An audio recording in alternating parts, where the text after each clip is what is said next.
따사로운 오후의 햇살이 통유리창을 통해 쏟아져 들어오며 서울 도심 한복판에 위치한 고급 카페의 앤티크한 가구들을 부드럽게 감싸고 있었다. 국방부 청사에서 불과 몇 블록 떨어지지 않은 이곳은 점심시간이 훌쩍 지난 시간대라 그런지 드물게 한산했고, 공기 중에는 갓 볶아낸 원두의 고소한 향기와 잔잔한 클래식 음악만이 흐르고 있었다. 창가 쪽 구석자리에 앉아있던 강지윤은 손에 든 따뜻한 아메리카노 잔의 온기를 느끼며 모처럼 찾아온 이 평화로운 순간을 음미하고 있었다. 그녀는 지난 몇 달간 계속된 연합훈련과 작전회의로 인해 극도로 지쳐 있었고, 오늘 얻은 반나절의 짧은 휴가는 사막의 오아시스처럼 귀중한 것이었다. 그녀의 복장은 지극히 평범했는데 헐렁한 베이지색 리넨 셔츠에 색이 바랜 청바지를 입고 있어 그 누구도 그녀의 진짜 정체를 짐작할 수 없었다. 화장기 없는 얼굴은 다소 창백해 보였지만 무심코 창밖을 응시하는 그녀의 눈동자, 깊은 곳에는 숨길 수 없는 예리한 빛이 서려 있었다. 그녀는 대한민국 육군 특수전사령부 제707 특수임무단 대대장 출신이자 현재는 국방부 전략기획본부장이자 육군 중장인 강지윤이었다.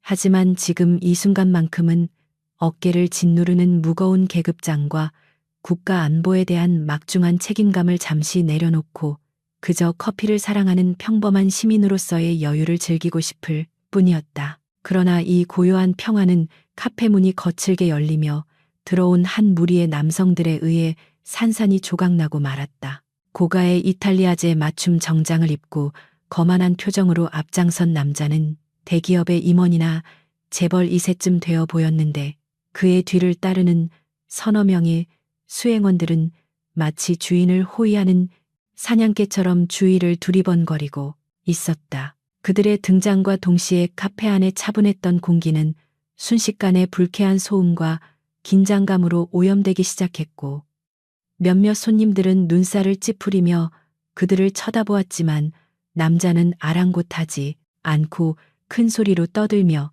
카운터로 향했다. 그 남자의 이름은 조민혁으로 국내 굴지의 방산기업인 태성 디펜스의 전무이자 회장의 막내 아들로 알려진 인물이었다. 그는 평소에도 아나무인적인 태도와 갑질 논란으로 구설에 오르곤 했지만 막강한 재력과 법무팀의 비호 덕분에 언제나 처벌을 피해왔다.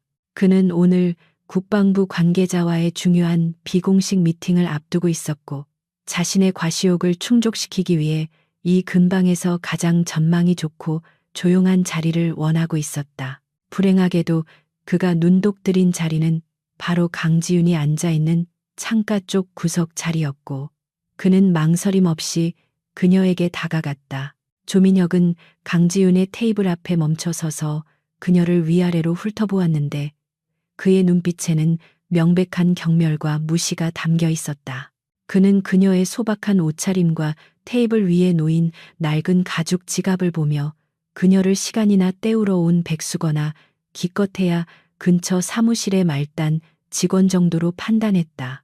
그는 수행원에게 눈짓을 보냈고 눈치 빠른 수행원 중 한 명이 강지윤에게 다가와 거만한 어조로 자리를 비켜달라고 요구했다. 그들의 태도는 정중한 부탁이 아니라 당연히 따라야 할 명령에 가까웠으며, 이는 강지윤의 심기를 건드리는 첫 번째 자극이었다.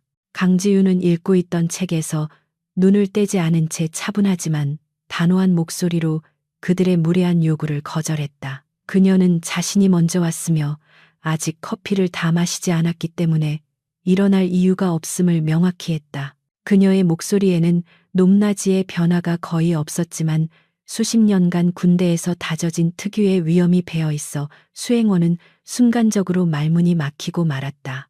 예상치 못한 반격에 당황한 수행원은 쭈뼛거리며 조민혁을 쳐다보았고, 자신의 뜻대로 상황이 흘러가지 않자 조민혁의 얼굴은 붉게 달아오르기 시작했다. 자존심의 상처를 입은 조민혁은 직접 나서서 강지윤의 맞은편 의자를 발로 걷어차며 위협적인 분위기를 조성했다.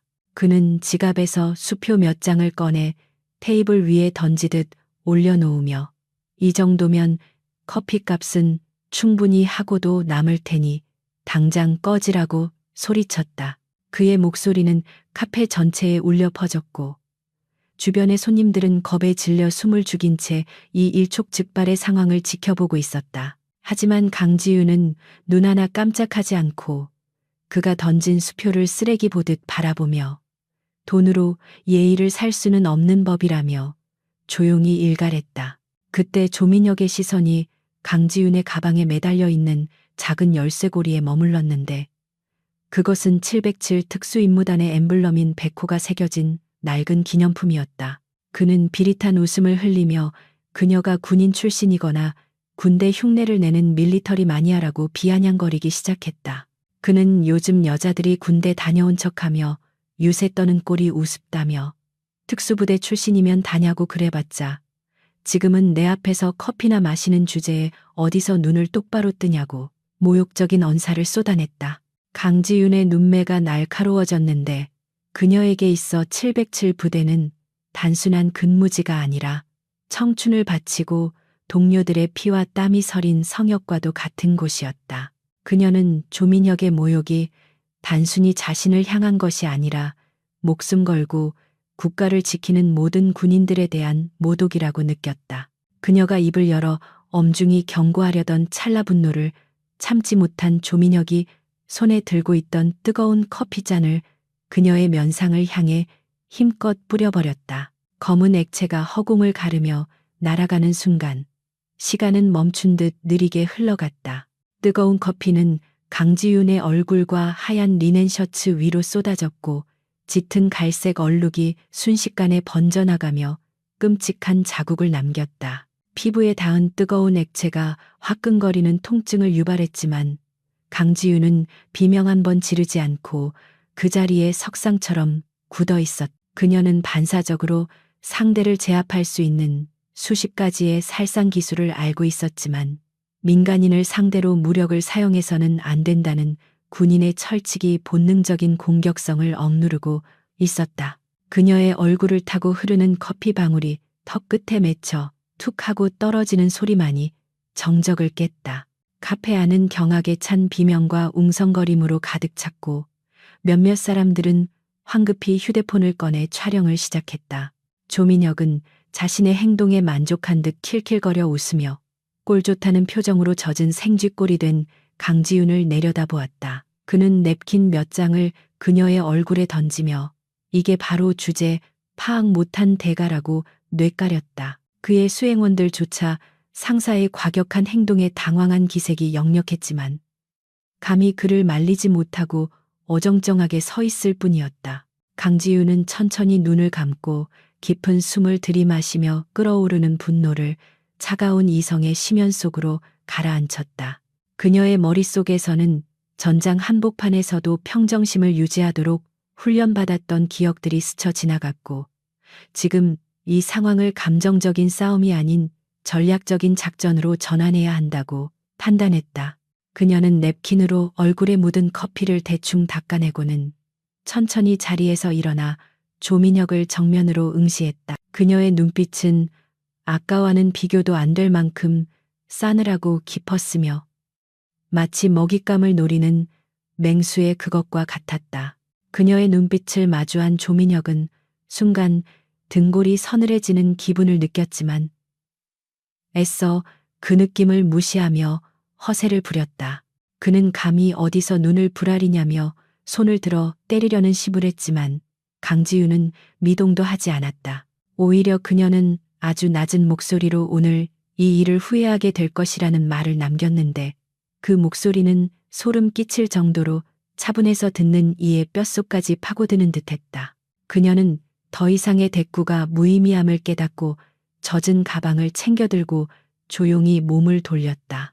강지윤이 카페 문을 나서기 직전 조민혁은 그녀의 뒤통수에 대고 세탁비라며 5만 원권 지폐 한 장을 구겨서 던졌다. 지폐는 힘없이 날아가 바닥에 떨어졌지만 강지윤은 멈칫하지 않고 그대로 문을 열고 나갔다. 그녀의 뒤로 조민혁과 그 일당의 비웃음 소리가 들려왔지만 그것은 그녀에게 있어 패배자의 짖음이 아니라 곧 닥쳐올 파멸을 재촉하는 장송곡처럼 들렸다. 그녀는 문을 닫는 순간 카페 안의 소음을 완벽하게 차단하며 자신만의 세계로 돌아왔다. 카페 밖으로 나온 강지윤은 뜨거운 오후의 태양 아래 섰지만 몸에서 느껴지는 한기는 가시지 않았다. 셔츠에 묻은 커피 얼룩은 점점 식어 축축하고 불쾌한 느낌을 주었고 지나가는 행인들은 그녀의 엉망이 된 모습을 힐끔거렸다. 하지만 그녀는 그런 시선 따위는 전혀 신경 쓰지 않았다. 그녀의 머릿속은 이미 조민혁이라는 타겟을 어떻게 합법적이고 철저하게 파괴할 것인지에 대한 전술적 계산으로 빠르게 돌아가고 있었다. 그녀는 주머니에서 휴대폰을 꺼내 들었는데 액정 화면에 비친 자신의 모습은 처참했지만 눈빛만은 형형하게 살아있었다. 그녀는 단축번호 1번을 길게 눌렀고 신호가 몇 번 가기도 전에 상대방이 전화를 받았다.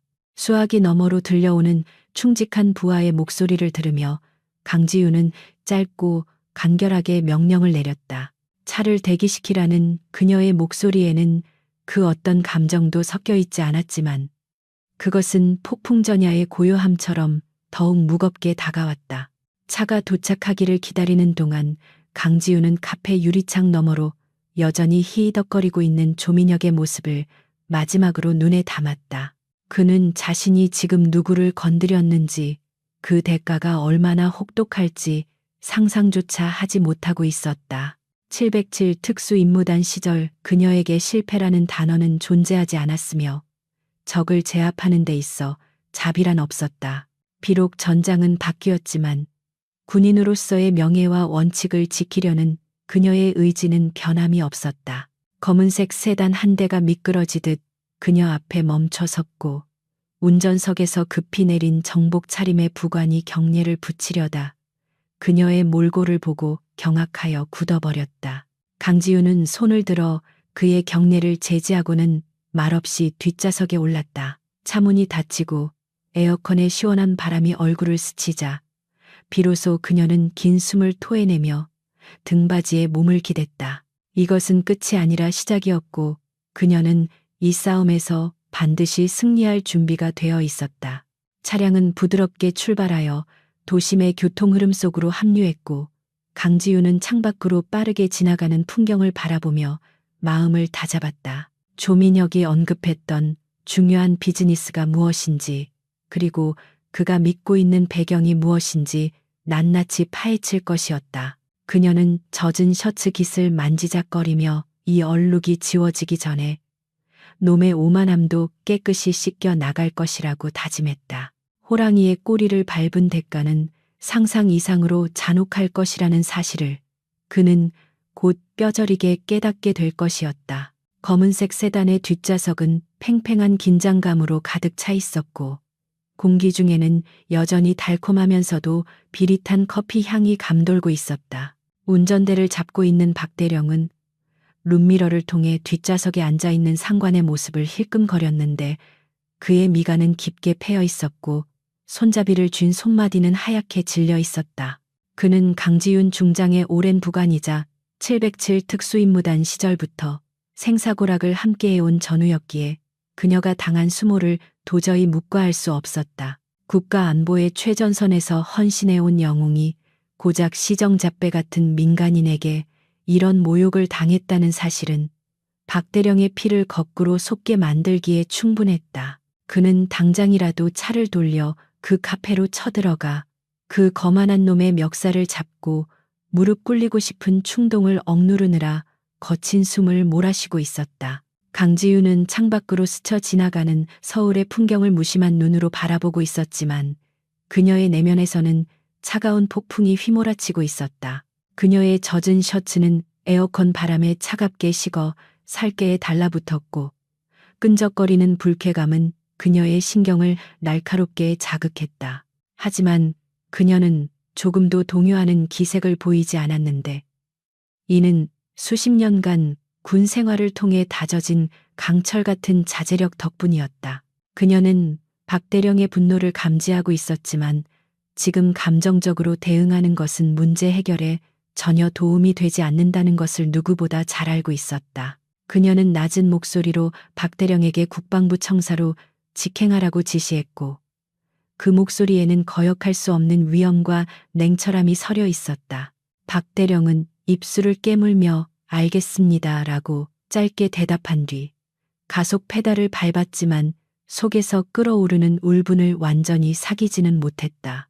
그는 강지윤이 과거 대테러 작전에서 보여주었던 전설적인 무용담들을 생생하게 기억하고 있었고 그녀가 마음만 먹으면 그따위 놈 하나쯤은 손가락 하나로 제압할 수 있었다는 사실을 알고 있었다. 그렇기에 그녀가 왜 그 자리에서 반격하지 않고 모욕을 감내했는지 의문이 들었지만 곧이어 그것이 진정한 강자의 여유이자 군인으로서의 숭고한 절제력임을 깨달았다. 민간인을 상대로 무력을 행사하는 것은 군인의 명예를 더럽히는 일이라는 그녀의 신념은 그 어떤 상황에서도 흔들리지 않는 철칙과도 같은 것이었다. 차량은 어느새 국방부 영내로 진입했고 위병소의 헌병들은 별 3개가 달린 성판을 확인하고는 절도 있는 동작으로 거수 경례를 올렸다. 강지윤은 차창 너머로 그들의 경례를 받으며 잠시 눈을 감았는데 헌병들의 굳건한 모습과 자신의 엉망이 된 꼴이 대비되어 묘한 감정을 불러일으켰다. 그녀는 자신이 지키고자 하는 것이 바로 저런 군인들의 명예와 국가의 안위임을 다시 한번 상기하며 마음을 다잡았다. 차가 본청 건물 현관 앞에 멈춰서자 박대령이 재빨리 내려 뒷좌석 문을 열었고 강지윤은 주위의 시선을 의식하지 않고 당당한 걸음걸이로 차에서 내렸다. 그녀의 옷은 커피 얼룩으로 더러워져 있었지만 그녀가 뿜어내는 기백은 그 어떤 제복을 입었을 때보다 강렬했다. 강지윤은 곧바로 자신의 집무실에 딸린 개인 내실로 향했고 문을 잠그자마자 거울 속에 비친 자신의 모습을 응시했다. 거울 속 여자는 커피를 뒤집어 쓴 초라한 모습이었지만 눈빛만큼은 형형하게 살아있어 마치 상처 입은 호랑이를 연상케 했다.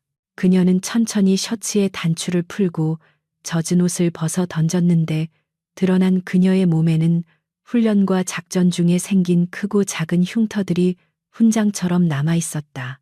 그녀는 샤워기를 틀고 뜨거운 물줄기 아래 서서 머리부터 발끝까지 씻어내리기 시작했고 흐르는 물과 함께 모멸감과 분노의 잔재들을 하수구로 흘려보냈다.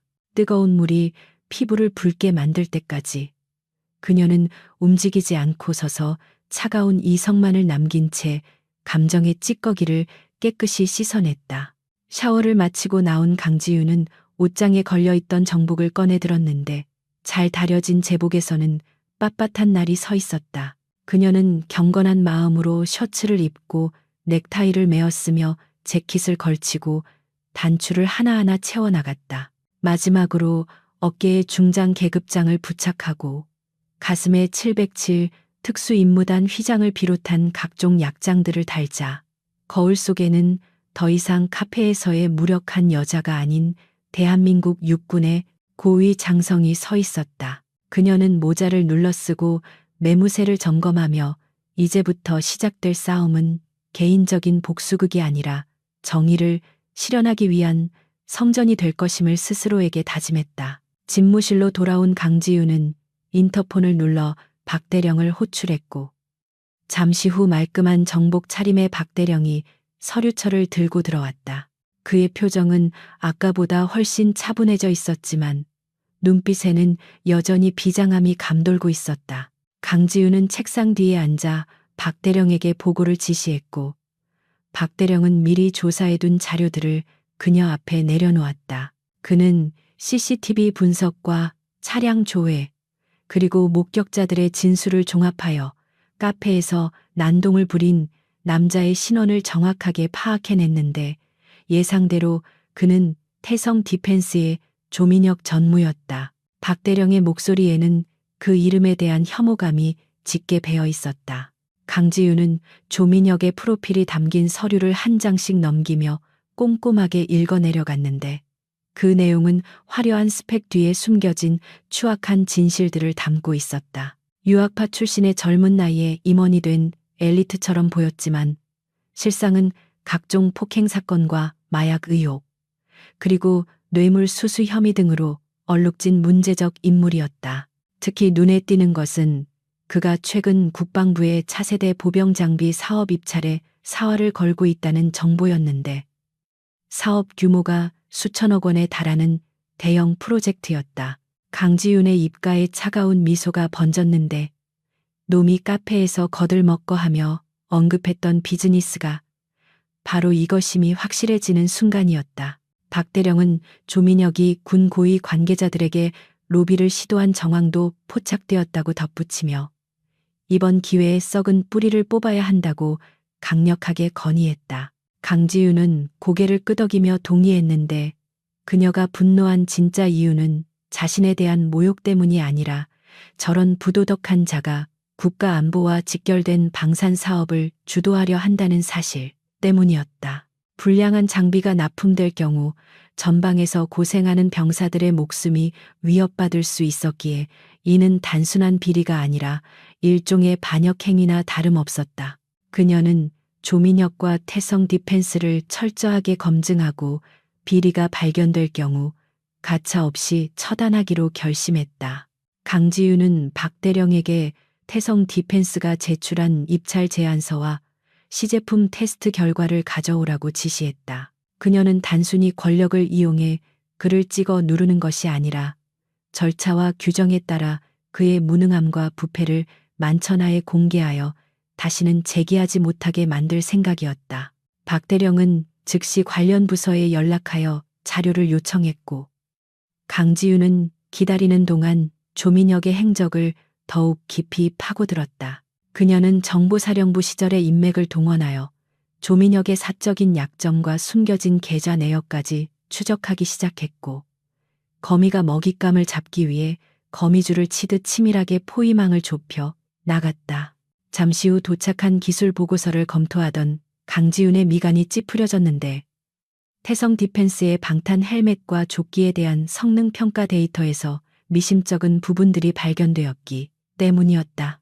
일부 항목에서 기준치에 미달하는 결과가 나왔음에도 불구하고 합격 판정을 받은 흔적이 있었고, 이는 누군가가 고의로 데이터를 조작했거나 눈감아 주었을 가능성을 시사했다. 그녀는 붉은 펜을 들어 해당 부분에 굵은 동그라미를 쳤고, 이것이야말로 조민혁의 목을 옥죄는 결정적인 단서가 될 것임을 확신했다.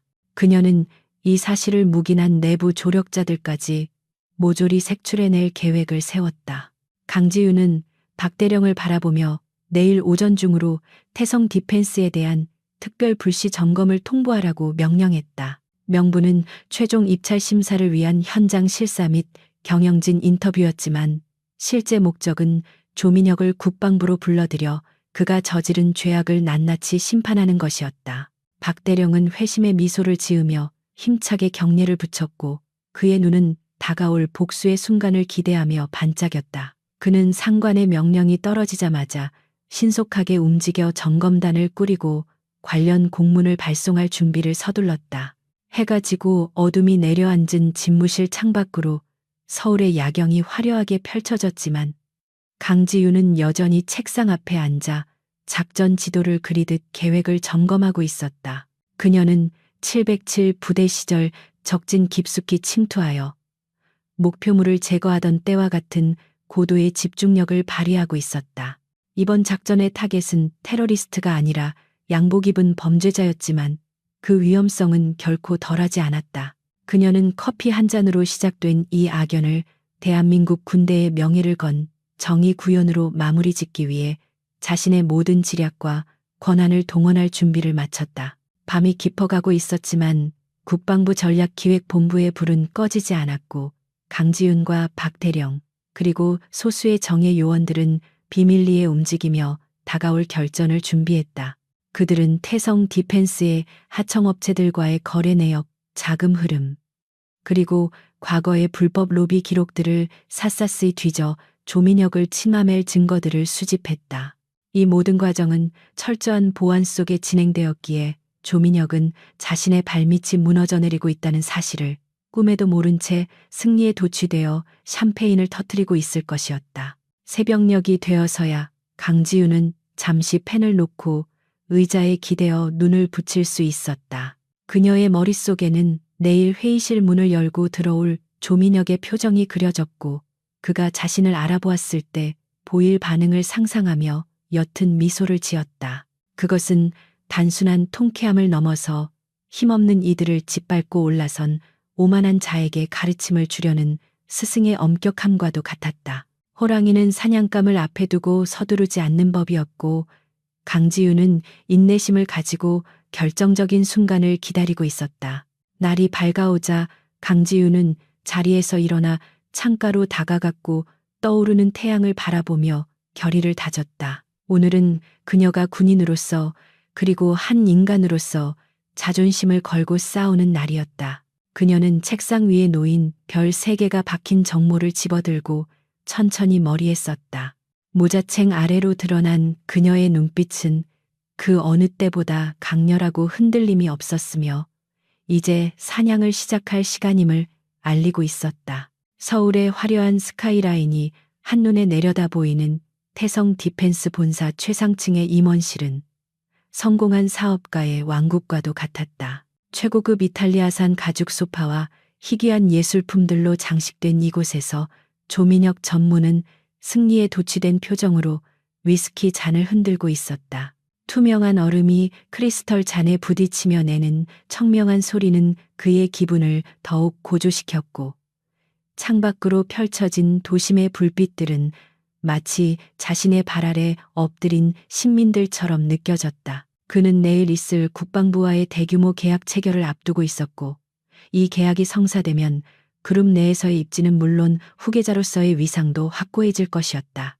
그의 맞은편에는 말끔하게 차려입은 기획팀장과 법무팀 변호사가 앉아 있었는데 그들은 조민혁의 비위를 맞추기 위해 과장된 웃음을 터뜨리고 있었다. 조민혁은 낮에 카페에서 있었던 일을 무용담처럼 늘어놓으며 자신이 얼마나 대단한 권력을 행사했는지 떠벌리고 있었다. 그는 그 여자가 커피를 뒤집어 쓰고 꼼짝도 못하던 꼴을 생생하게 묘사하며 주제 파악 못하는 서민들에게는 확실한 교육이 필요하다고 역설했다. 그의 이야기 속에서 강지우는 억울한 피해자가 아니라 감히 귀족의 앞길을 막아선 무례하고 어리석은 장애물로 둔갑해 있었다. 기획팀장은 조민혁의 기분을 살피며 연신 고개를 끄덕였고 전무님의 카리스마에 눌려 그 여자도 할 말을 잃었을 것이라며 아부를 떨었다. 변호사 또한 혹시 모를 고소나 법적 문제에 대해서는 걱정하지 말라며 대한민국에서 돈과 권력으로 해결되지 않는 일은 없다고 거들었다. 그들의 비굴한 태도는 조민혁의 비대해진 자아를 더욱 부풀려 주었고 그는 자신이 법 위에 군림하는 존재라는 착각에 깊이 빠져들었다. 그는 낄낄거리며 위스키를 단숨에 들이켰고 목을 타고 넘어가는 알코올의 뜨거운 기운이 그의 오만함을 더욱 부채질했다. 화재가 내일 있을 차세대 보병 장비 납품 계약으로 넘어가자 조민혁의 눈빛은 탐욕스럽게 번들거리기 시작했다. 이번 프로젝트는 수천억 원 규모의 혈세가 투입되는 사업으로 태성 디펜스가 사활을 걸고 로비를 펼쳐온 결과물이었다. 그는 경쟁사들을 따돌리기 위해 온갖 불법적인 수단을 동원했으며 군 내부의 부패한 인맥들을 총동원하여 기술평가 점수를 조작했다는 사실을 전혀 부끄러워하지 않았다. 그에게 있어 사업이란 정직한 경쟁이 아니라 힘과 뒷거래로 승리를 쟁취하는 전쟁과도 같은 것이었다. 하지만 실상은 화려한 거포장과는 달리 심각한 문제들을 안고 있었는데 원가 절감을 위해 방탄 소재의 함량을 줄이고 저가 부품을 사용한 것이 화근이었다. 기술연구소의 수석 연구원이 안전성 테스트 통과가 어렵다며 우려를 표했지만 조민혁은 그를 해고하겠다고 협박하며 입을 막아버렸다. 그는 전쟁이 나지도 않을 텐데 굳이 최고 스펙을 맞출 필요가 뭐 있냐며 적당히 서류만 꾸미면 그만이라는 아니라고 위험한 사고방식을 가지고 있었다. 병사들의 생명을 담보로 자신의 이익을 챙기려는 그의 태도는 악마적이라 할 만큼 비윤리적이었다. 그때 책상 위에 놓인 인터폰이 울리며 비서의 다급한 목소리가 들려왔는데 국방부에서 긴급 공문이 도착했다는 내용이었다. 조민혁은 귀찮다는 듯 인상을 찌푸리며 비서실장을 들어오게 했고 잠시 후 비서실장이 들고 온 서류를 낚아채듯 받아들었다. 서류의 제목은 육군 전략기획본부 주관 특별 불시 점검 통보였고 내일 예정된 계약 체결식에 앞서 최종적인 현장 실사를 진행하겠다는 내용이 담겨 있었다. 그는 서류를 대충 훑어보고는 코웃음을 치며 테이블 위에 던져버렸다. 조민혁은 이것을 그저 형식적인 절차나 뒤늦게 콩고물이라도 얻어먹으려는 또 다른 하이에나들의 수작쯤으로 치부했다. 그는 전략기획본부라는 곳이 깐깐하기로 소문난 곳이라는 것을 얼핏 들은 적은 있었지만 자신의 뒷배가 되어주는 김 장군이 있는 한 아무런 문제가 없을 것이라고 확신했다. 그는 비서실장에게 내일 올 점검단을 위한 특별한 선물을 준비하라고 지시했는데 그것은 두툼한 현금 봉투와 최고급 유흥업소 접대 리스트를 의미하는 은어였다. 그는 세상의 모든 공무원은 결국 돈 앞에 무릎 꿇게 되어 있다는 삐뚤어진 신념을 가지고 있었다.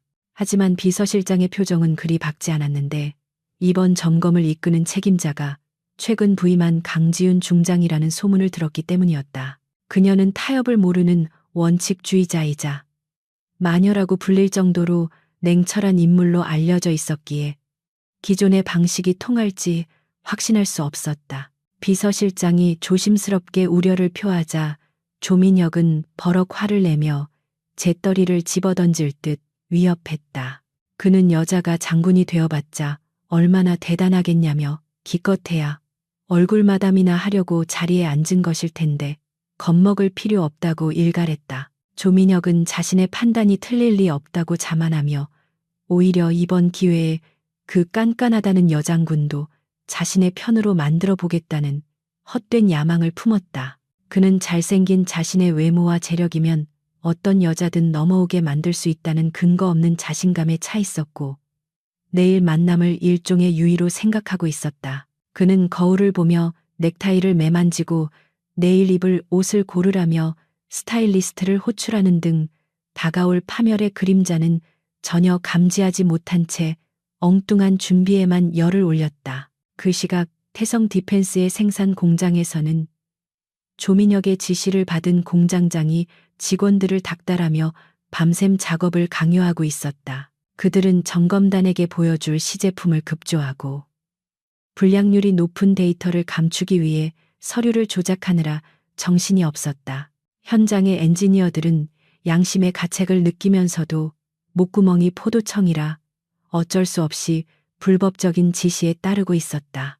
공장 안은 기계 돌아가는 소음과 욕설, 그리고 피로에 찌든 한숨 소리가 뒤섞여 아수라장을 방불케 했지만 본사의 임원실에 있는 조민혁에게는 닿지 않는 먼 나라 이야기일 뿐이었다. 조민혁은 다시 소파에 앉아 휴대폰을 꺼내 들고 평소 친분 있는 국방부 획득정책국장에게 전화를 걸었다. 신호가 몇 번 가기도 전에 상대방이 받았고 조민혁은 특유의 거만한 말투로 내일 점검에 대해 넌지시 물어보았다. 국장은 당황한 기색을 감추며 이번 건은 상부에서 직접 내려온 지시라 자신도 자세한 내막은 모르지만 크게 걱정할 것 없을 거라며 얼버무렸다. 사실 국장은 강지윤 중장의 서슬퍼런 경고를 받고 몸을 사리는 중이었지만 조민혁은 이를 눈치채지 못하고 그저 안심시키는 말로만 받아들였다. 전화를 끄는 조민혁은 기분이 한결 좋아져 다시 위스키를 잔에 채웠고 부하 직원들에게 오늘은 이만 퇴근해서 푹 쉬고 내일 말끔한 모습으로 나오라고 선심 쓰듯 말했다. 직원들은 겉으로는 감사하다고 인사했지만 속으로는 내일 닥칠 폭풍을 예감하며 불안한 마음으로 사무실을 나섰다. 텅 빈 임원실에 홀로 남은 조민혁은 창밖을 바라보며 내일이면 자신의 이름이 박힌 계약서가 뉴스에 보도될 상상을 하며 흐뭇해했다. 그는 자신이 대한민국 방위산업의 영웅이 될 것이라고 믿어 의심치 않았다. 그는 잠시 눈을 감고 오늘 낮 카페에서의 일을 다시 떠올렸는데 문득 그 여자의 눈빛이 기억의 수면 위로 떠올랐다. 커피를 뒤집어 쓰고도 전혀 당황하지 않던 그 차분하고 서늘한 눈동자가 왠지 모르게 불쾌한 잔상을 남겼지만 그는 고개를 저어 그 생각을 떨쳐버렸다. 그저 자존심만 센 가난한 여자였을 뿐이라고, 다시는 마주칠 일 없는 인생의 패배자일 뿐이라고 스스로에게 최면을 걸었다. 하지만 운명의 수레바퀴는 이미 그를 향해 가차없이 굴러오고 있었다. 조민혁은 자리에서 일어나 책상 위에 놓인 가족 사진을 바라보았는데 엄격한 회장인 아버지의 사진이 그를 내려다보고 있었다. 그는 항상 형들에게 밀려 인정받지 못했던 열등감을 가지고 있었고, 이번 계약을 통해 아버지에게 자신의 능력을 증명해 보이고 싶어 했다. 그렇기에 수단과 방법을 가리지 않고 무리하게 사업을 추진해 왔던 것이고, 그 과정에서 수많은 불법과 비리를 저질러 왔다. 그의 비뚤어진 인정 욕구는 결국 그 자신은 물론 회사 전체를 위기로 몰아넣는 시한폭탄이 되어가고 있었다. 그는 겉옷을 챙겨 입고 사무실을 나서며 복도에 걸린 자신의 초상화를 쳐다보고 만족스러운 미소를 지었다. 엘리베이터를 타고 지하 주차장으로 내려가는 동안 그는 내일 점검단 앞에서 펼칠 브리핑 내용을 머릿속으로 리허설했다. 그는 화려한 언변과 준비된 자료들로 그들을 압도할 자신이 있었고, 만약 꼬투리를 잡히더라도 미리 준비한 봉투가 해결사 역할을 해줄 것이라 굳게 믿었다. 엘리베이터 문이 열리고 그의 고급 스포츠카가 모습을 드러내자 그는 경쾌한 발걸음으로 차에 올랐다. 스포츠카의 엔진 배기음이 지하 주차장을 울리며 포효했고, 조민혁은 엑셀을 밟으며 쏜살같이 출구를 빠져나갔다. 서울의 밤거리를 질주하는 그의 모습은 거침없어 보였지만 그것은 낭떠러지를 향해 달려가는 폭주 기관차와 다를 바 없었다. 그는 자신이 가고 있는 길이 영광의 길이 아니라 파멸의 길이라는 사실을 전혀 인지하지 못한 채 속도감에 취해 광란의 질주를 즐기고 있었다. 차창 밖으로 스쳐가는 가로등 불빛들이 마치 그에게 경고 신호를 보내는 듯 했지만 그는 앞만 보고 달릴 뿐이었다. 집에 도착한 조민혁은 하인들이 차려놓은 야식을 거들떠보지도 않고 곧장 침실로 향했다. 그는 최고급 침대에 몸을 던지며 내일은 자신의 인생에서 가장 빛나는 날이 될 것이라는 달콤한 꿈을 꾸기 시작했다. 하지만 그가 잠든 사이 국방부의 불은 꺼지지 않았고, 강지윤 중장과 그녀의 팀은 태성 디펜스를 무너뜨릴 치명적인 증거들을 최종 점검하고 있었다. 내일 아침이 밝아오면 그의 오만함은 처참하게 짓밟히고 그가 쌓아 올린 모래성은 파도에 휩쓸려 흔적도 없이 사라질 운명이었다. 밤바람이 창문을 흔들며 윙윙거리는 소리를 내었지만 깊은 잠에 빠진 조민혁은 듣지 못했다. 그것은 마치 다가올 심판의 날을 알리는 나팔 소리처럼 들렸으나 귀를 막은 자에게는 닿지 않는 법이었다. 그의 침대 머리맡에 놓인 시계 초침은 부지런히 움직이며 그에게 남은 시간을 카운트다운하고 있었고, 어둠 속에서 그를 기다리는 것은 영광의 트로피가 아니라 차가운 수갑과 철창뿐이었다. 폭풍 전의 고요함은 이제 끝을 향해 달려가고 있었고, 날이 밝으면 진정한 정의의 칼날이 그의 목을 겨눌 것이었다. 국방부 전략기획본부의 지하 벙커에 위치한 전술 상황실은 바깥 세상의 고요한 밤과는 대조적으로 팽팽한 긴장감이 감돌고 있었다.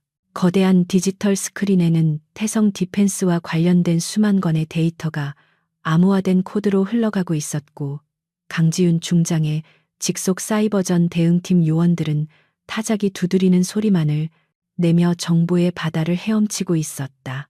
강지윤은 팔짱을 낀 채 그 모든 과정을 지휘하고 있었는데 그녀의 날카로운 눈빛은 스크린 위를 빠르게 훑으며 결정적인 단서를 찾아내려 애쓰고 있었다. 그녀는 단순히 한 개인의 복수를 넘어 국가 방위 시스템에 기생하는 거대한 암덩어리를 도려내기 위해 메스를 든 외과 의사와 같은 심정으로 이 작전에 임하고 있었다. 박 대령이 두꺼운 서류 뭉치를 들고 상황실 중앙 테이블로 다가와 내려놓았는데 그것은 국방과학연구소에서 긴급 입수한 태성 디펜스 제품의 정밀 분석 보고서였다. 보고서의 표지에는 대외비라는 붉은 도장이 찍혀 있었지만 강지윤에게 있어 그것은 진실을 밝히는 열쇠에 불과했다. 그녀는 장갑을 낀 손으로 서류를 한 장씩 넘기며 기술적 수치들을 꼼꼼하게 확인하기 시작했다. 방탄 헬멧의 내구도 테스트 결과 그래프가 비정상적으로 요동치는 구간이 눈에 띄었고 그녀의 미간은 좁혀졌다. 이것은 단순한 제조상의 오차가 아니라 원가를 절감하기 위해 필수적인 강화 섬유를 고의로 누락시켰다는 명백한 증거였다. 강지윤은 보고서 옆에 놓인 태성 디펜스의 신형 방탄조끼 샘플을 집어들고 직접 커터 칼로 표면을 그어보았다. 규정대로라면 특수합금과 케블라 섬유가 층층이 겹쳐져 칼날이 들어가지 않아야 정상이었지만 날카로운 칼날은 허무할 정도로 쉽게 조끼에 외피를 찍고 들어갔다. 찢어진 틈새로 드러난 내장재는 충격, 흡수용 특수폼이 아닌 일반 공사 현장에서나 쓰이는 저급한 스티로폼과 섞여 있었다. 그녀의 손이 부들부들 떨리기 시작했는데 이것은 공포가 아니라 최전방에서 목숨을 걸고 나라를 지키는 부하들이 이런 쓰레기를 입고 전장에 나갈 뻔했다는 사실에 대한 끓어오르는 분노 때문이었다.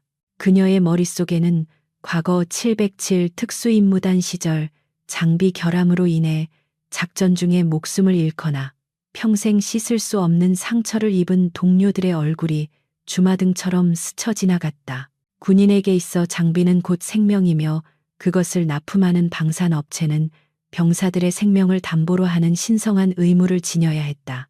그러나 조민혁과 태성 디펜스는 그 의무를 저버리고 오로지 자신들의 주머니를 채우기 위해 혈세를 낭비하고 군의 전투력을 약화시키는 이적 행위를 저지르고 있었다.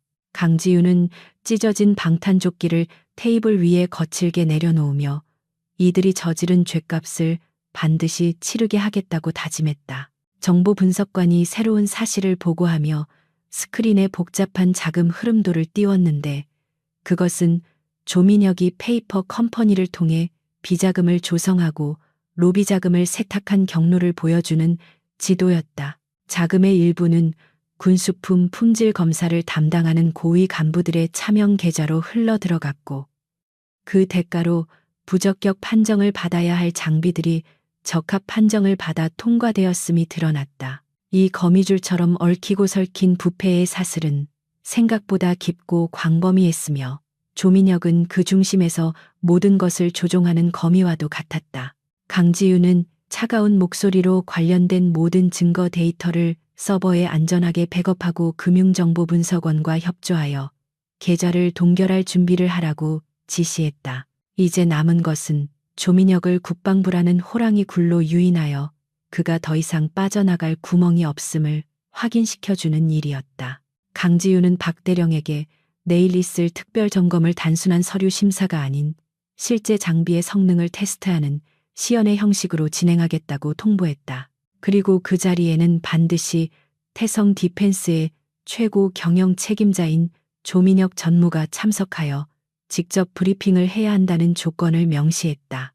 이는 그가 자신의 입으로 거짓된 성능을 홍보하게 만듦으로써 나중에 법정에서 위증과 사기 혐의를 입증할 결정적인 증거를 확보하기 위한 고도의 심리전이었다. 박대령은 강지윤의 의도를 정확히 파악하고 즉시 작전 사령부의 협조를 얻어 대규모 성능 시험장을 섭외했다. 시험장은 국방부 청사 내에서도 가장 보안이 철저한 구역에 위치해 있었고 외부인의 출입이 엄격히 통제되는 곳이었다. 강지윤은 이곳을 선택함으로써 조민혁이 자신의 홈그라운드인 회사나 유흥업소가 아닌 군대의 규율과 질서가 지배하는 낯선 공간에서 심리적으로 위축되기를 바랐다. 또한 그곳에는 수십 명의 무장한 헌병들이 배치될 예정이었기에 그가 섣불리 난동을 부리거나 도주할 시도조차 할 수 없을 것이었다. 시간은 어느덧 새벽 3시를 넘어서고 있었지만 상황실의 열기는 식을 줄 몰랐고 요원들은 각자의 위치에서 빈틈없는 준비를 이어가고 있었다. 강지우는 잠시 의자에 앉아 눈을 감고 내일 벌어질 상황을 시뮬레이션해 보았는데 조민혁의 오만한 표정이 당혹감으로 그리고 절망으로 바뀌어가는 과정이 선명하게 그려졌다. 그녀는 그가 카페에서 자신에게 했던 모욕적인 언사들을 하나하나 되새기며 그것을 그에게 돌려줄 적절한 타이밍과 대사를 구상했다. 정의의 여신은 눈을 가리고 있지만 강지우는 두 눈을 부릅뜨고 악을 심판하는 집행자가 될 준비를 마쳤다. 한편 강지우는 조민혁을 안심시키기 위한 미끼도 잊지 않았는데 획득정책국장 명의로 가짜 귀띔 정보를 흘리도록 조치했다. 내일 시연회는 형식적인 절차일 뿐이며 장관님께서 직접 참관하여 격려할 예정이니 편안한 마음으로 오라는 달콤한 거짓말이었다. 이는 조민혁의 경계심을 허물고 그가 아무런 방비 없이 제 발로 함정에 걸어 들어오게 만들기 위한 전략이었다. 예상대로 도청된 조민혁의 통화 내용에서는 그가 쾌재를 부르며 비서에게 샴페인을 준비하라고 지시하는 목소리가 포착되었다. 어리석은 자는 눈앞의 이익에 눈이 멀어 발밑에 낭떠러지를 보지 못하는 법이었다. 날이 밝아오자 국방부 청사는 평소와 다름없이 분주한 아침을 맞이했지만 전략기획본부 주변에는 묘한 긴장감이 흐르고 있었다. 강지우는 밤샘 근무로 피곤할 법도 했지만 오히려 정신은 맑게 깨어 있었고 신체 리듬은 최상의 상태를 유지하고 있었다. 그녀는 집무실 내실에서 간단히 세면을 하고 미리 준비해둔 A급 정복으로 갈아입었다. 칼날처럼 다려진 바지와 광이 나는 구두, 그리고 어깨 위에서 찬란하게 빛나는 별 3개는 그녀가 대한민국 육군의 위엄을 대변하는 존재임을 증명하고 있었다. 그녀는 거울 앞에서 옷매무새를 다듬으며 자신의 표정을 점검했는데 거울 속에는 어제의 수모를 당한 여자가 아닌 냉철한 지휘관이 서 있었다.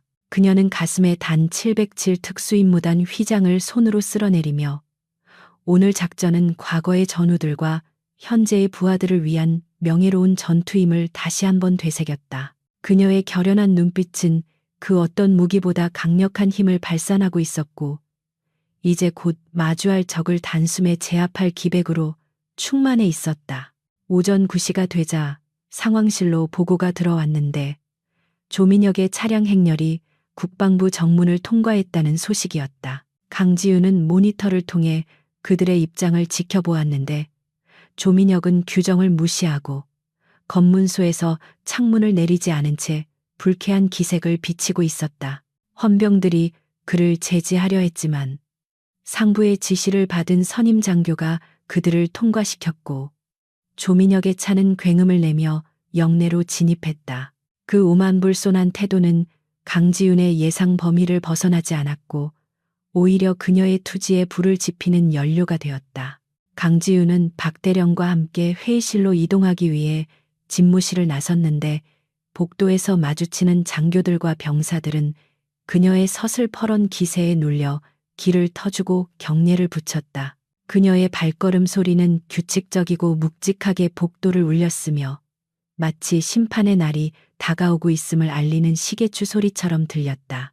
박대령은 그녀의 뒤를 따르며 태성 디펜스 관계자들의 동선을 실시간으로 체크하여 보고했고 모든 것이 계획대로 흘러가고 있음을 확인했다. 회의실 앞에는 이미 무장 헌병들이 배치되어 삼엄한 경비를 서고 있었고 강지윤이 도착하자 문을 활짝 열어주었다. 회의실 내부는 거대한 자형태의 테이블이 놓여 있었고 정면에는 대형 스크린이 설치되어 있었다. 강지윤은 상석인 중앙 자리에 앉지 않고 측면의 관찰 좌석처럼 보이는 위치에 자리를 잡았다. 이는 조민혁이 들어왔을 때 그녀를 바로 알아보지 못하게 하고 그가 상석을 차지하려 들 때 그 오만함을 만천하에 드러내게 하려는 의도적인 배치였다. 테이블 위에는 태성 디펜스가 제출한 조작된 보고서 사본과 실제 테스트 결과가 담긴 진짜 보고서가 나란히 놓여 있었고 그 옆에는 문제의 불량 헬멧과 방탄조끼가 천으로 덮여 있었다.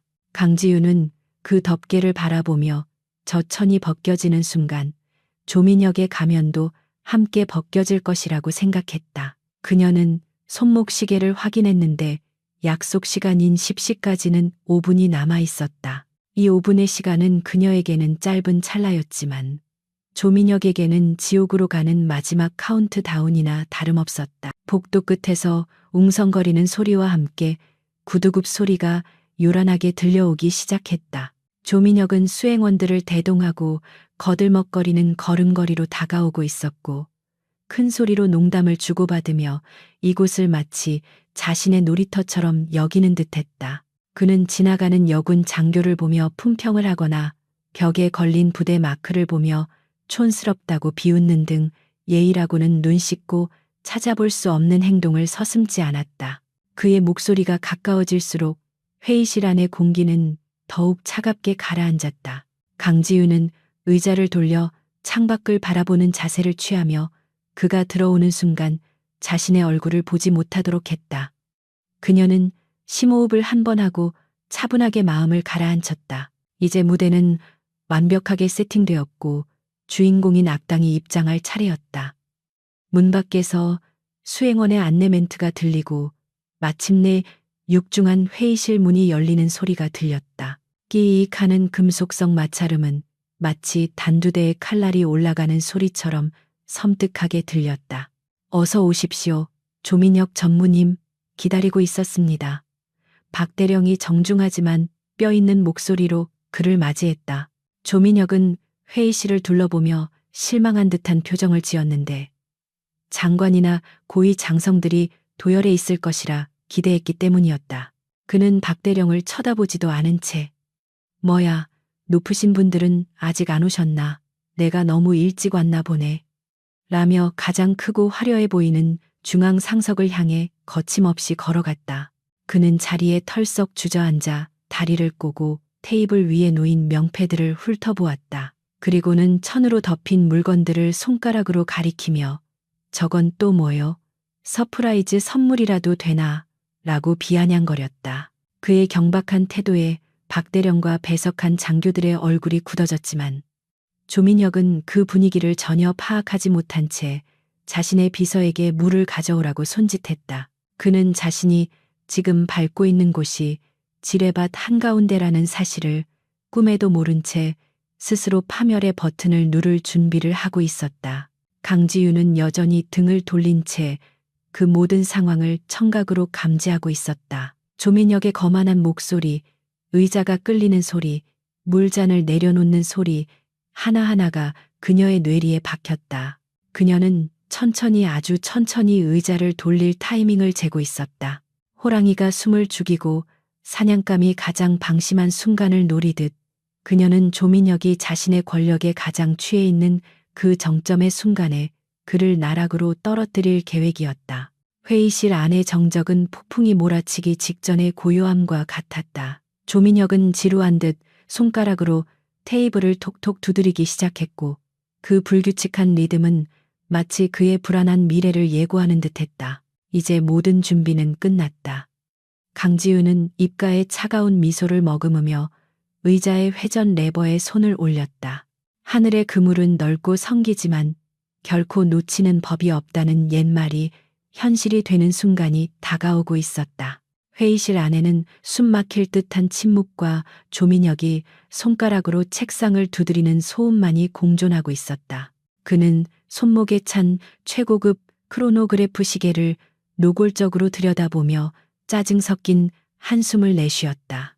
약속 시간이 이미 5분이나 지났음에도 불구하고 책임자가 나타나지 않자 그의 인내심은 바닥을 드러내고 있었다. 그는 맞은편에 부동자세로 서 있는 박대령을 향해 턱짓하며 도대체 언제까지 귀한 시간을 낭비하게 할 셈이냐고 쏘아붙였다. 대한민국 굴지의 방산기업 임원인 자신을 기다리게 하는 것은 국방부 장관이라도 결례라며 거만하게 다리를 떨었고 회의실 안의 공기는 그의 무례함으로 인해 점점 더 무겁게 가라앉고 있었다.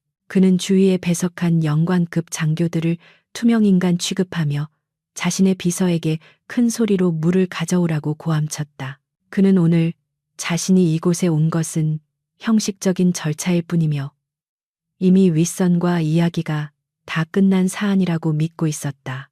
조민혁은 테이블 위에 놓인 명패들을 손가락으로 튕기며 이런 실무진 나부랭이들이 아니라 결정권자인 장군을 데려오라고 으름장을 놓았다. 그의 아나무인적인 태도에 배석한 장교들의 주먹이 부들부들 떨렸지만 엄격한 상명하복의 군율 때문에 누구도 나서서 그를 제지하지 못하고 있었다.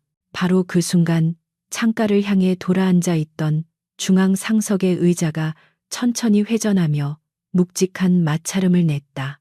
등받이에 가려져 있던 인물이 서서히 모습을 드러내자 회의실 안의 모든 시선이 그곳으로 집중되었다. 날카롭게 각이 잡힌 정복 차림의 여성이 조민혁을 정면으로 응시하고 있었는데 그녀의 어깨 위에서는 세 개의 은색 별이 형광등 불빛을 받아 차갑게 번뜩이고 있었다. 그녀는 아무런 말 없이 싸늘한 눈빛만으로 조민혁의 기세를 단숨에 제압해버렸고 방 안의 온도가 순식간에 영하로 떨어진 듯한 착각을 불러일으켰다. 조민혁은 갑작스러운 상황 변화에 당황하여 입을 벌린 채 멍하니 그녀를 바라보았다. 낯익은 얼굴이었지만 도무지 매치가 되지 않는 이질적인 모습에 그의 뇌는 일시적인 정지 상태에 빠져버렸다. 어제 카페에서 커피를 뒤집어 쓰고 처량하게 서 있던 그 초라한 여자가 지금 눈앞에 대한민국 육군 중장의 계급장을 달고 앉아 있다는 사실을 믿을 수가 없었다. 그는 눈을 비비고 다시 쳐다보았지만 환영이 아니었고 그녀의 가슴에 달린 명찰에는 강지윤이라는 이름이 선명하게 새겨져 있었다.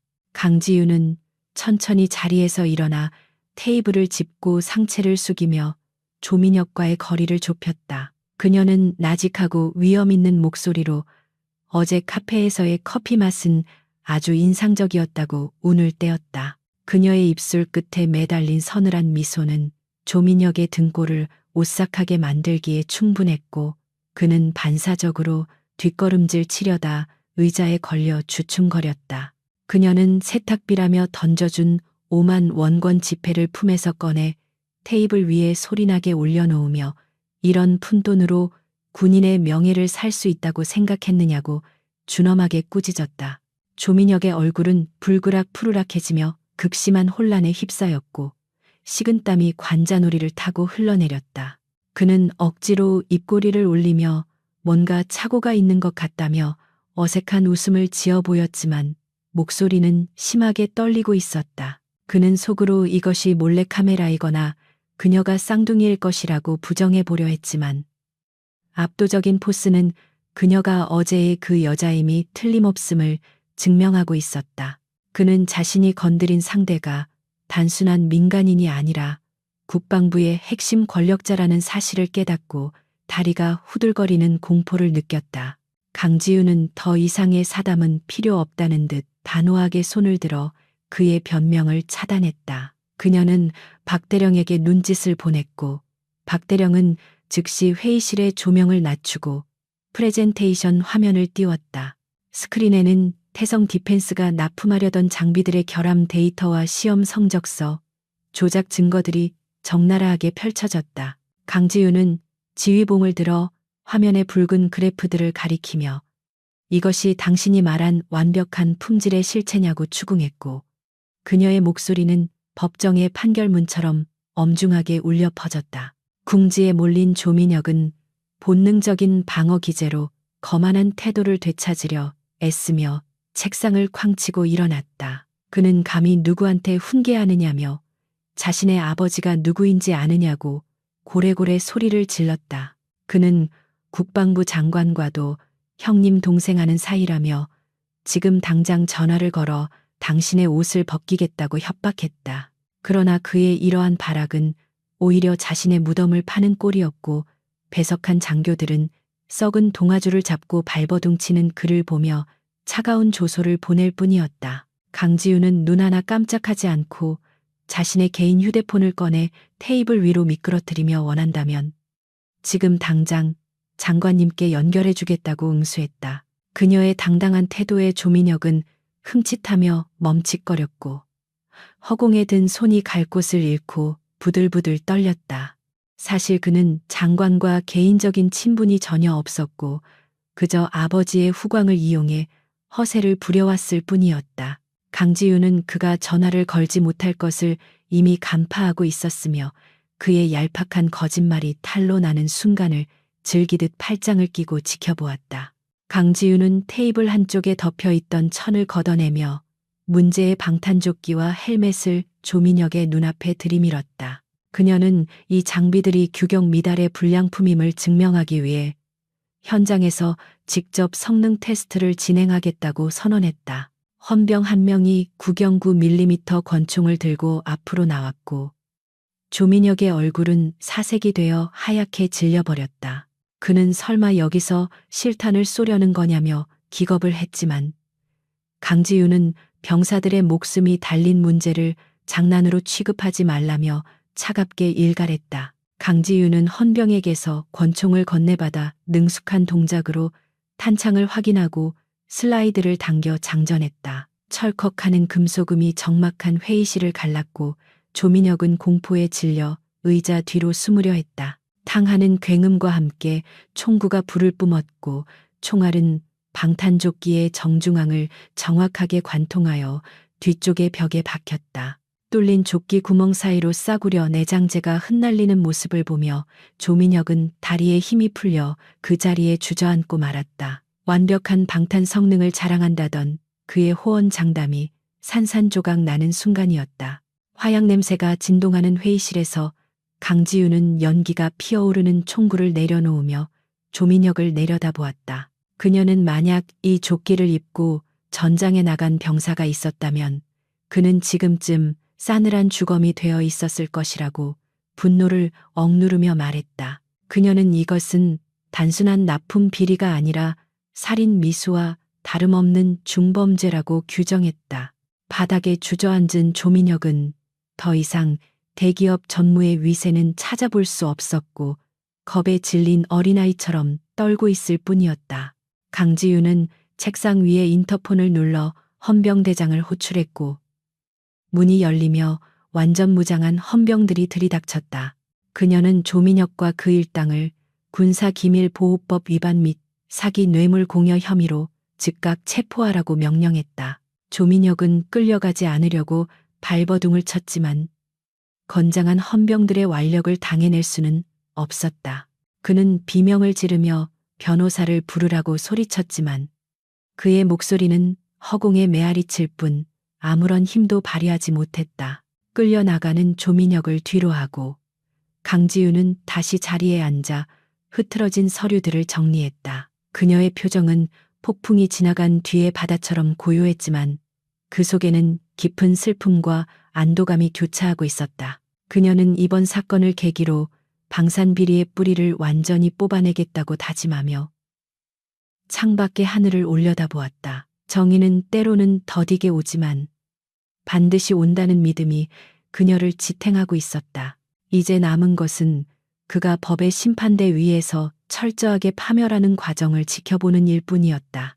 국방부 헌병대 지하 조사실의 삭막한 풍경은 화려한 펜트하우스와 최고급 호텔 스위트룸에 익숙해져 있던 조민혁에게는 견딜 수 없는 고문과도 같았다.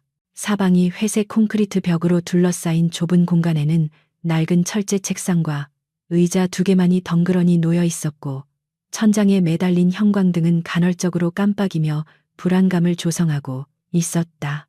조민혁은 유치장 철창을 미친 듯이 흔들며 자신의 변호인단을 당장 불러오라고 고래고래 소리를 질렀지만 굳게 닫힌 철문 밖에서는 아무런 대답도 들려오지 않았다. 그는 자신이 대한민국 재계 서열 10위권인 태성 그룹 회장의 아들이라는 사실을 수차례 강조했지만 이곳에서는 그 어떤 직함도 통하지 않는다는 사실에 점차 공포를 느끼기 시작했다. 조민혁의 명품 정장은 땀과 먼지로 범벅이 되어 볼품없이 구겨져 있었고 넥타이는 풀어헤쳐져 그의 흐트러진 멘탈을 대변해주고 있었다.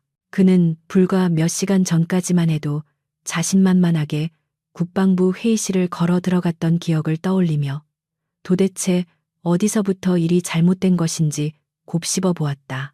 카페에서 마주쳤던 그 여자가 별 3개를 단 장군이었다는 사실은 여전히 비현실적으로 느껴졌고 이 모든 것이 자신을 음해하려는 거대한 정치적 음모일 것이라고 애써 합리화하려 노력했다. 그는 아버지가 이 사실을 알게 되면 즉시 국방부 장관에게 전화를 걸어 자신을 빼내줄 것이라고 굳게 믿으며 초조하게 손톱을 물어뜯었다. 그때 철문이 육중한 금소금을 내며 열렸고 강지윤 중장이 서류 가방을 든 법무장교 한 명을 대동하고 조사실 안으로 들어왔다. 그녀는 여전히 흐트러짐 없는 완벽한 정복 차림이었는데 조사실의 차가운 조명 아래서 그녀의 계급장은 더욱 서늘한 빛을 발하고 있었다. 그녀가 의자에 앉아 조민혁은 기다렸다는 듯이 책상을 내리치며 지금 당장 자신을 풀어주지 않으면 태성그룹의 모든 법무팀을 동원하여 국방부를 고소하겠다고 으름장을 놓았다. 그의 목소리는 갈라져 있었고 눈은 붉게 충혈되어 있어 위협적이라기보다는 궁지에 몰린 짐승의 발악처럼 들렸다. 강지윤은 그의 협박을 한 귀로 듣고 한 귀로 흘리며 말없이 법무장교가 건네준 태블릿 PC를 켜서 테이블 중앙에 올려놓았다. 화면에는 실시간 뉴스 특보가 흘러나오고 있었는데 앵커는 다급한 목소리로 방산 비리 혐의로 긴급 체포된 재벌 3세의 소식을 전하고 있었다. 화면 하단에는 태성 디펜스 본사가 압수수색을 당하는 장면이 자료 화면으로 나오고 있었고 검찰 수사관들이 파란색 상자를 들고 나오는 모습이 생중계되고 있었다. 조민혁은 자신의 회사 로고가 박힌 건물이 검찰에 의해 유린당하는 모습을 보며 입을 다물지 못했고 믿을 수 없다는 듯 고개를 저었다. 하지만 그를 더욱 절망의 나락으로 떨어뜨린 것은 바로 이어진 뉴스 꼭지였는데 그것은 어제 카페에서 있었던 사건의 CCTV 영상이었다. 모자이크 처리되었지만 누가 봐도 조민혁임을 알 수 있는 남자가 여성에게 뜨거운 커피를 끼얹고 돈을 집어던지는 장면이 고스란히 전파를 타고 있었다. 앵커는 이 남자가 방산 비리의 주범인 조민혁 전무이며 피해자는 다름 아닌 육군 중장임이 밝혀졌다고 멘트를 덧붙였다. 인터넷 커뮤니티와 SNS 반응을 보여주는 화면에서는 조민혁을 향한 전 국민적인 공분이 들끓고 있었고 그를 구속하라는 청원이 순식간에 수십만 명을 돌파하고 있었다. 강지윤은 태블릿 PC를 끄고 팔짱을 낀 채 조민혁을 응시하며 이것이 당신이 그토록 무시하던 대중의 분노이자 정의의 심판이라고 차갑게 말했다. 그녀는 단순히 군사 재판뿐만 아니라 민간 법정에서도 모욕죄와 폭행죄로 추가 기소될 것이며 당신의 사회적 생명은 오늘부로 완전히 끝장났다고 선고했다.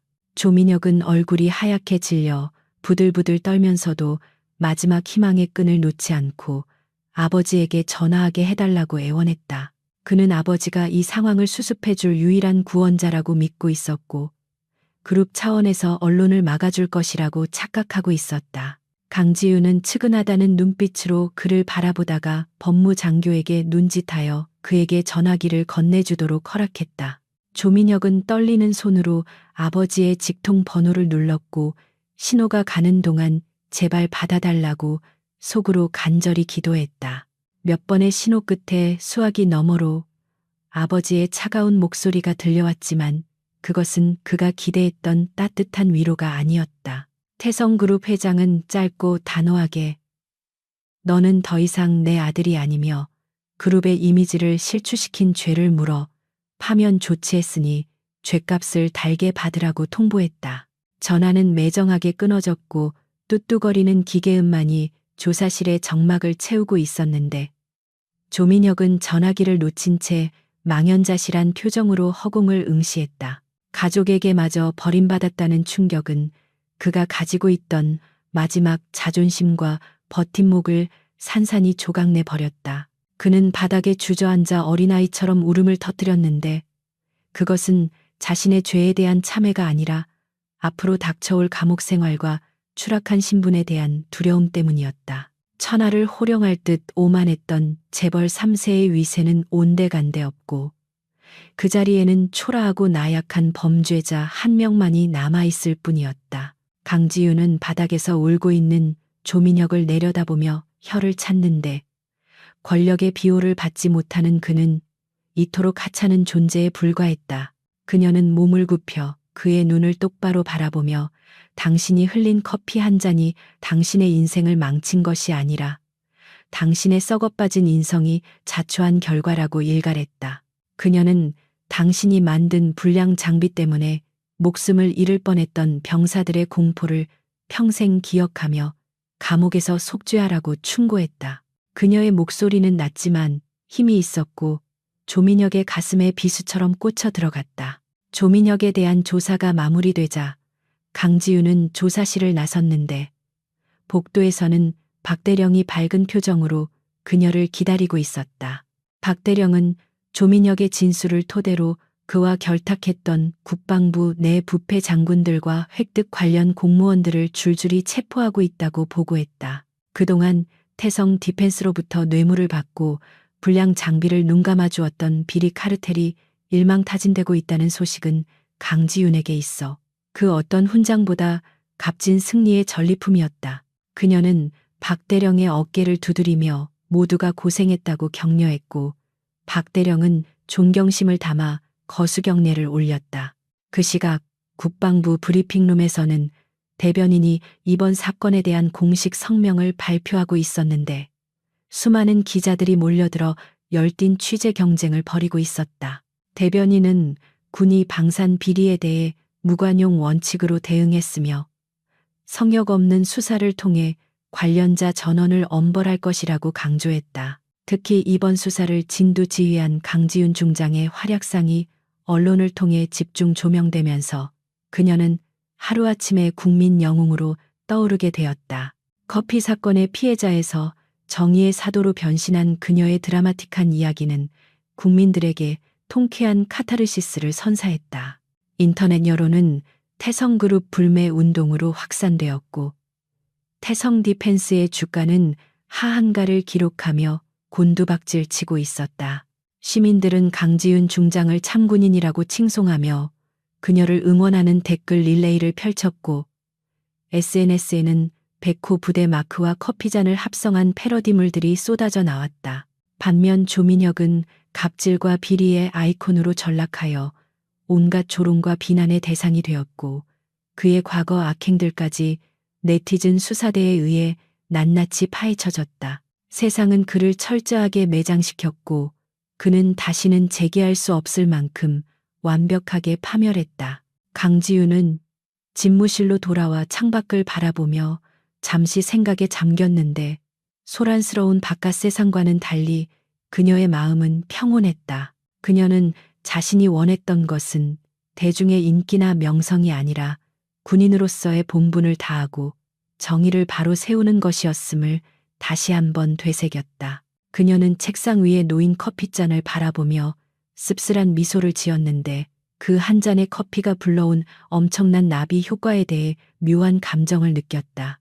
어쩌면 그날의 모욕은 썩은 환부를 도려내기 위해 신이 내린 기회였을지도 모른다는 생각이 들었다. 저녁이 되자 강지윤은 퇴근 준비를 하며 오랫동안 묵혀두었던 숙제를 끝낸 듯한 홀가분함을 느꼈지만 아직 해야 할 일이 남아 있었다.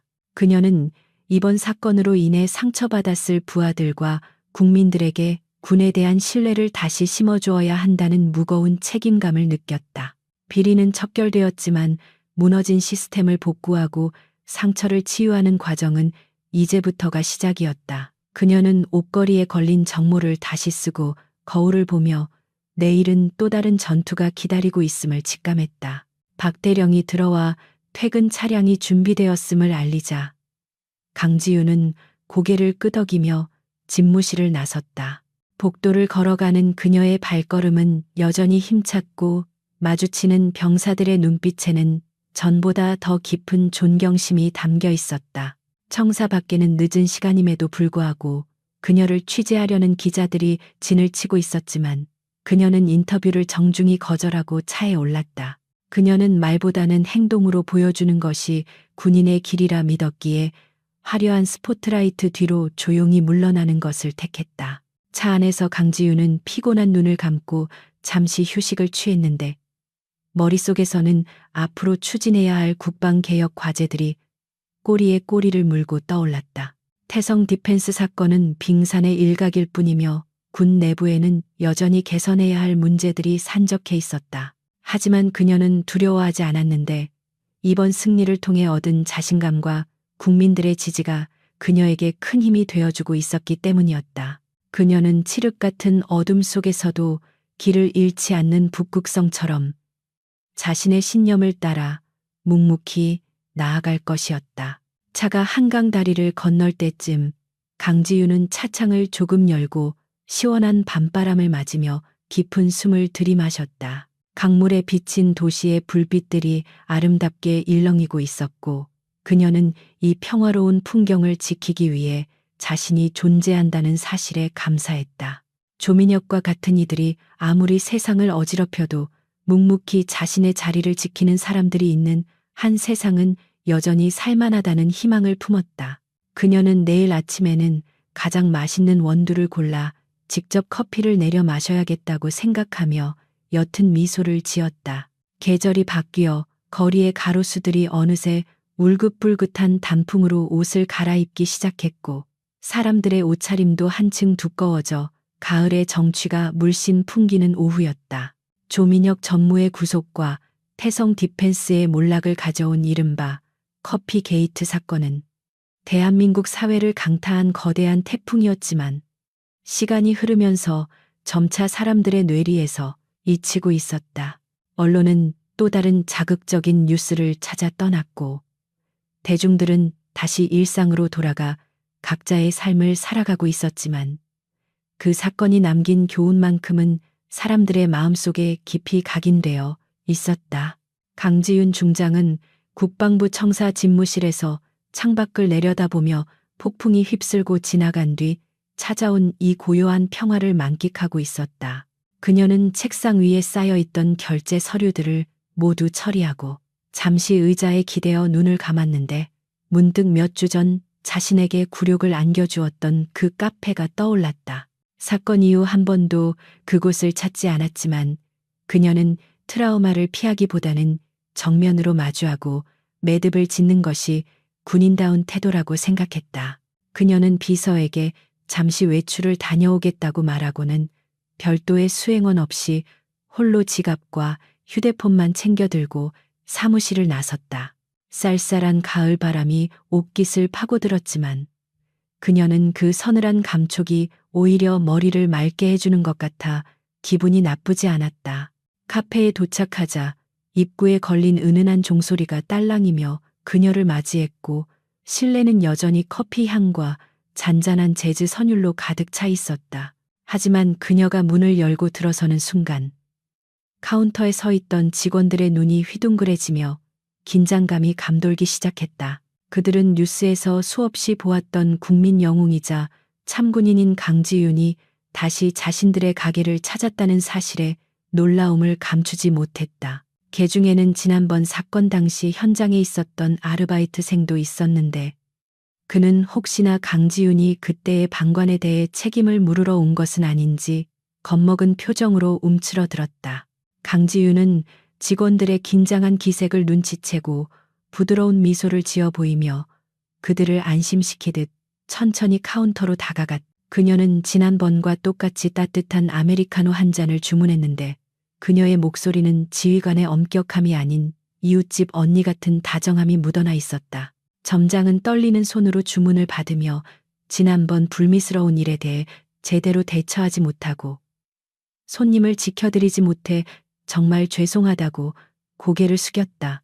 그는 당시 조민혁의 위세에 눌려 신고조차 하지 못했던 자신의 비겁함을 뒤늦게나마 사죄하고 싶어 했다. 강지윤은 점장의 사과를 정중하게 만류하며 그 상황에서 평범한 시민이 무력한 폭력 앞에 맞서는 것은 결코 쉬운 일이 아니라고 위로했다. 그녀는 자신이 군인인 이유는 바로 그런 위협으로부터 국민들을 보호하기 위해서라며 당신들은 아무런 잘못이 없으니 자책하지 말라고 따뜻하게 말했다. 그녀의 진심 어린 말 한마디에 점장과 직원들의 굳어있던 얼굴이 풀어졌고 그들의 눈가에는 안도감과 존경심이 어린 물기가 맺혔다. 강지윤은 계산을 마치고 지난번 자신이 앉았던 그 창가 자리로 발걸음을 옮겼다.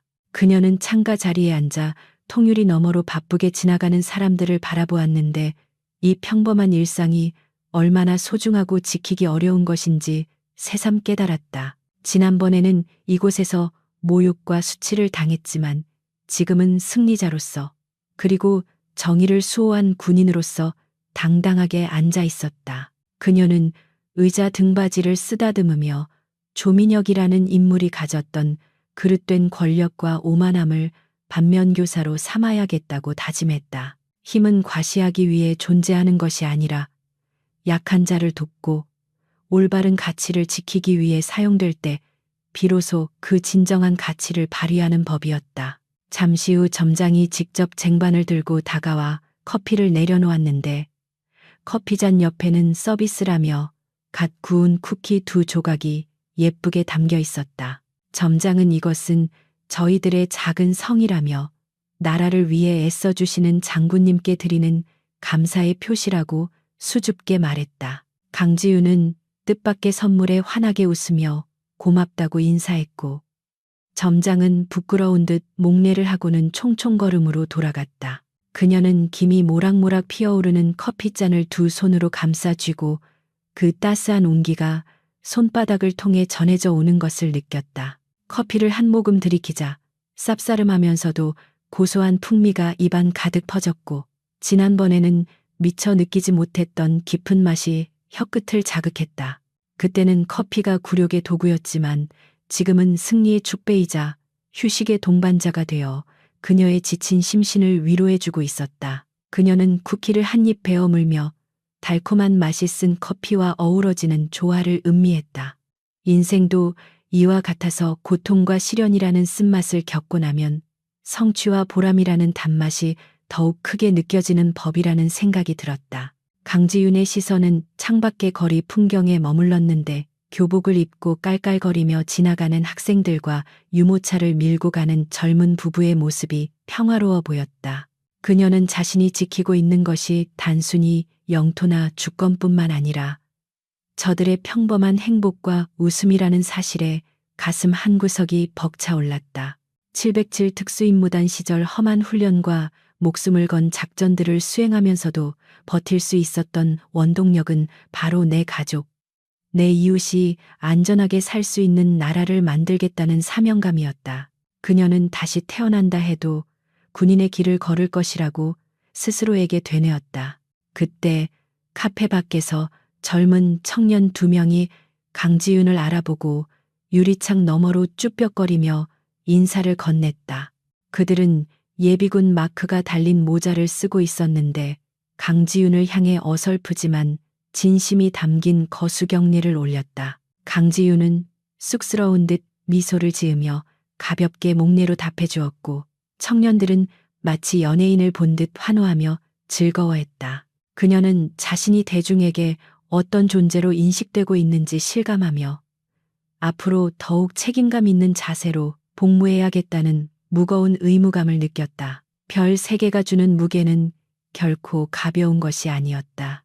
강지윤은 커피를 마시며 지난 며칠간의 숨 가빴던 사건들을 정리해 보았는데 조민혁의 구속은 끝이 아니라 시작에 불과했다. 군수비리 척결을 위한 태스크포스 팀이 본격적으로 가동되었고 그녀는 위원장으로서 시스템 전반을 개혁하는 중책을 맡게 되었다. 그녀는 기존에 불투명했던 입찰 과정을 투명하게 공개하고 외부 감시 기구를 강화하여 다시는 제2의 태성 디펜스 사태가 발생하지 않도록 근본적인 대책을 마련할 계획이었다. 그것은 총칼을 들고 싸우는 전쟁보다 더 지루하고 힘든 싸움이 될 테지만 그녀는 결코 물러설 생각이 없었다. 그녀는 문득 707 부대 시절 자신의 멘토였던 선배의 말을 떠올렸는데 진정한 강함은 힘을 휘두르는 것이 아니라 힘을 절제하는 데서 나온다는 가르침이었다. 조민혁은 힘을 절제하지 못하고 남용했기에 파멸했고 그녀는 분노를 절제하고 법과 원칙에 따라 행동했기에 승리할 수 있었다. 그녀는 앞으로도 이 초심을 잃지 않고 어떤 유혹이나 압력에도 굴하지 않는 대나무처럼 올곧은 군인이 되겠다고 다짐했다. 그녀의 내면은 강철처럼 단단했지만 그 중심에는 인간에 대한 따뜻한 예의와 존중이 자리 잡고 있었다. 어느덧 컵의 바닥이 보일 만큼 커피를 다 마셨고 짧았던 휴식 시간도 끝나가고 있었다. 강지윤은 자리에서 일어나 옷매무새를 다듬었는데 유리에 비친 그녀의 모습은 그 어느 때보다 편안하고 여유로워 보였다. 그녀는 테이블 위에 놓인 빈 잔과 쿠키 부스러기를 보며 이곳에서의 기억이 더 이상 끔찍한 악몽이 아니라 정의가 실현된 장소로 기억될 것이라고 생각했다. 그녀는 쟁반을 들고 퇴식구로 가서 정리한 뒤 직원들에게 커피 잘 마셨습니다. 수고하세요. 라고 정중하게 인사를 건넸다. 카페 문을 열고 나오자 서늘한 가을 바람이 그녀의 머리카락을 흩날렸지만 그녀는 옷깃을 여미며 당당하게 걸음을 옮겼다. 국방부 청사로 돌아가는 길은 낙엽이 깔려 있어 걸을 때마다 바스락거리는 소리가 났는데 그 소리는 마치 그녀의 행진을 축복하는 박수 소리처럼 들렸다. 그녀의 주머니 속에서 진동이 울렸고 확인해 보니 박 대령으로부터 온 긴급 보고 메시지였다. 새로운 안건에 대한 회의 준비가 완료되었다는 내용이었고 그녀는 즉시 5분 내로 복귀하겠다는 답장을 보냈다. 강지윤은 걸음을 재촉하며 청사 건물을 올려다보았는데 펄럭이는 태극기가 파란 가을 하늘과 어우러져 장관을 이루고 있었다. 그녀는 태극기를 향해 멈춰서서 잠시 경건한 마음으로 바라보았고 국가와 국민을 위해 봉사할 수 있는 기회가 주어진 것에 감사했다. 그녀는 군화끈을 다시 한번 단단히 조여매는 심정으로 마음을 다잡았다. 그녀의 전장은 이제 야전이 아닌 회의실과 집무실이었지만 치열함과 비장함은 전방의 고지와 다를 바 없었다. 청사 정문을 통과할 때 위병소의 헌병들이 힘차게 충성하고 경례 구호를 외쳤다. 강지윤은 절도 있는 동작으로 답례를 하며 그들의 눈빛에서 신뢰와 자부심을 읽을 수 있었다. 그녀는 자신이 걸어가는 이 길이 후배들에게 부끄럽지 않은 이정표가 되기를 바랐다. 그녀는 로비를 지나 엘리베이터에 올랐고 숫자가 올라가는 것을 보며 곧 마주할 참모들과의 회의 내용을 머릿속으로 정리했다. 그녀의 눈빛은 다시 지휘관의 날카로운 빛으로 바뀌어 있었다. 강지윤 중장은 집무실로 돌아와 정모를 벗어 책상 한쪽에 올려두고 다시 산더미처럼 쌓인 서류들 앞에 앉았다. 하지만 그녀의 표정은 지쳐 보이지 않았고 오히려 에너지가 넘쳐 보였다. 그녀는 펜을 들어 서류에 서명을 시작했는데 펜촉이 종이 위를 달리는 사각거리는 소리가 경쾌하게 울려 퍼졌다. 그녀는 알고 있었다. 세상의 모든 악을 없앨 수는 없겠지만 적어도 자신의 손이 닿는 곳만큼은 깨끗하고 정의롭게 만들 수 있다는 것을, 그리고 그것이 바로 별 3개를 단 장군으로서 그리고 707 출신의 전사로서 그녀가 수행해야 할 평생의 임무라는 것을. 창밖으로 해가 뉘엿뉘엿 지며 붉은 노을이 서울 하늘을 물들이고 있었고 강지윤의 그림자는 길게 늘어져 집무실을 가득 채웠다. 그녀는 잠시 펜을 멈추고 그 아름다운 광경을 바라보며 옅은 미소를 지었다. 내일은 또 다른 태양이 떠오를 것이고 그녀는 변함없이 그 자리에서 대한민국을 지키는 든든한 방패가 되어 서 있을 것이다. 커피 한 잔의 향기처럼 은은하지만 강렬하게 그녀의 이야기는 그렇게 계속될 것이었다. 정의는 살아있고 그녀는 여전히 그 길 위에 서 있었다.